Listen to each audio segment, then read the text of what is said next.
সায়ন্ত ভাই, যেটি আশরাফ কায়সার ভাই বলছিলেন যে বেগম জিয়ার সমতুল্য বা সমকক্ষ এখন তিনি আর কাউকে দেখেন না, এবং আজকের যে জানাজার চিত্র একটু সামগ্রিকভাবে দুটি বিষয়ে বলবেন।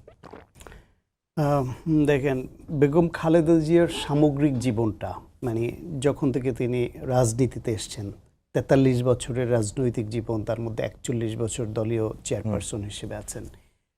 এই গোটা রাজনৈতিক জীবনটাই হচ্ছে সংগ্রাম, সাহস ও সাফল্যের ইতিহাসে ভরা। তিনি সংগ্রাম করেছেন, সাহস দেখিয়েছেন, সাহস দেখিয়ে আপোষহীন হয়েছেন। আর তার মধ্যে কখনো সাফল্য এসেছে, কখনো ব্যর্থতা এসেছে। এটা রাজনীতিতে আসবেই। এমনভাবে এসেছে যে তার যে কিছু সিদ্ধান্তকে সাময়িকভাবে অনেকে ভুল মনে করত, সেটা পরে সঠিক মনে হয়েছে তার অর্জন বা সাফল্যের কারণে।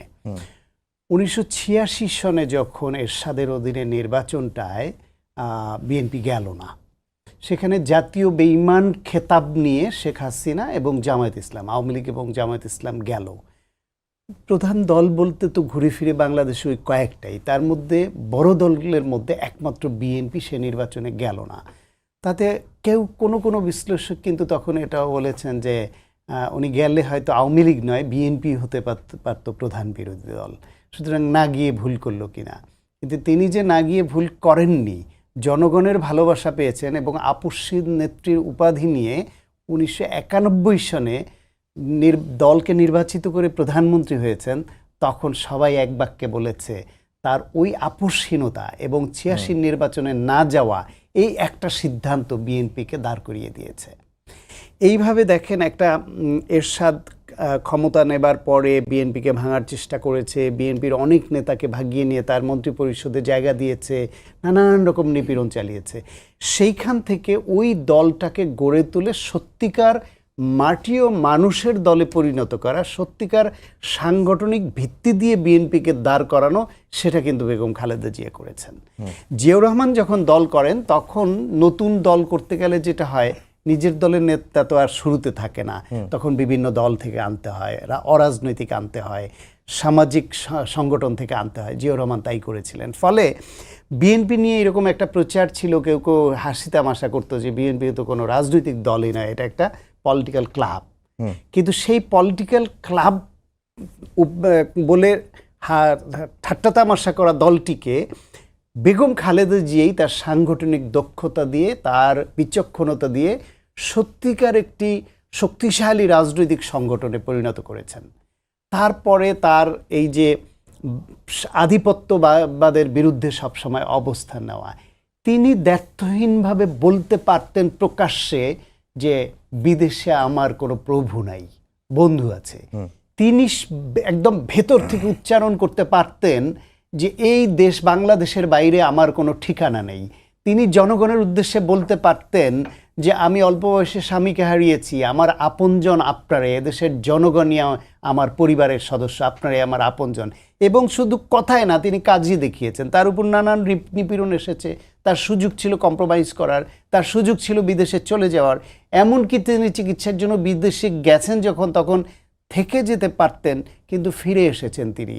তার লিভারের সমস্যা তো ছিল, তিনি জানতেন, চিকিৎসকরা বলেছে। এবং ওই সময় তিনি যদি একটু সরকারের সঙ্গে, শেখ হাসিনার সঙ্গে কম্প্রোমাইজ করতেন, বিদেশ চলে যেতেন, এবং এই লিভার তখন ট্রান্সপ্লান্ট হতে পারতো, চিকিৎসা হতে পারতো, হয়তো আজকের এই মৃত্যু তাকে এই সময় বরণ নাও করতে হতে পারত যদি সঠিক চিকিৎসা পেতেন। কিন্তু তিনি কম্প্রোমাইজ করেন নাই। নির্বাচনের সময় তাকে প্রলোভন দেওয়া হয়েছে, প্রস্তাব পাঠানো হয়েছে তাকে কত সিট দেওয়া হবে, কি হবে, এক বাক্যে না করে দিয়েছেন, নো কম্প্রোমাইজ এই বিষয়ে। ফলে দেশের পক্ষে, দেশের মানুষের পক্ষে, গণতন্ত্রের পক্ষে তার অবস্থান মানুষ গ্রহণ করেছে। তার নজির তিনি তার অসুস্থতার পরে আমরা দেখছিলাম, আজকে চূড়ান্তভাবেই জানা যায় দেখলাম। তার যে ব্যক্তিত্ব, মিতব্যয়ী স্বভাবের, মৃদুভাষী এবং মিতভাষী স্বভাবের মানুষ ছিলেন।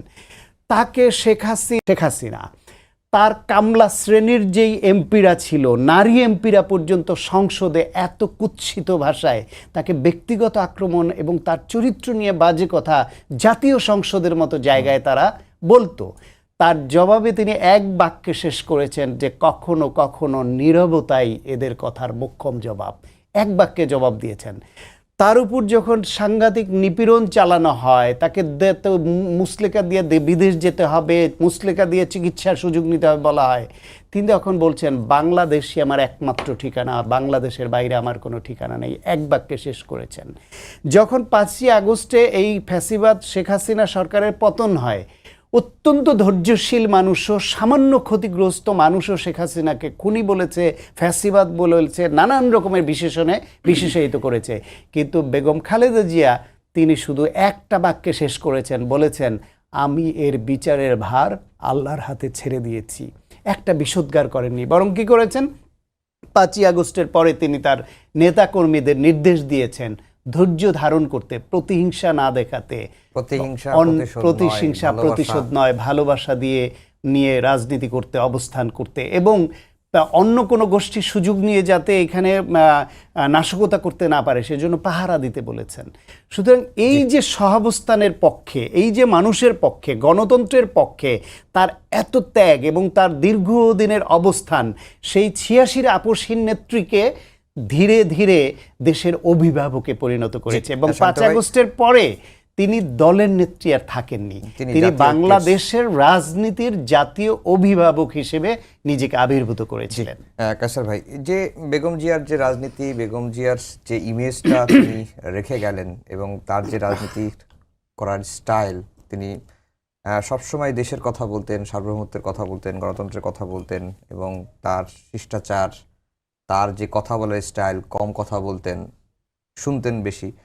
এই যে সামগ্রিক তার যে রাজনীতি, তার এই রাজনীতিটা বর্তমান যে বিএনপির নেতৃত্ব আছে তার প্রতি মানে সেই বিষয়টি একটু চাপে ফেলবে কিনা, বা একটু তিনি তো ছায়ার মতোই ছিলেন বিএনপির।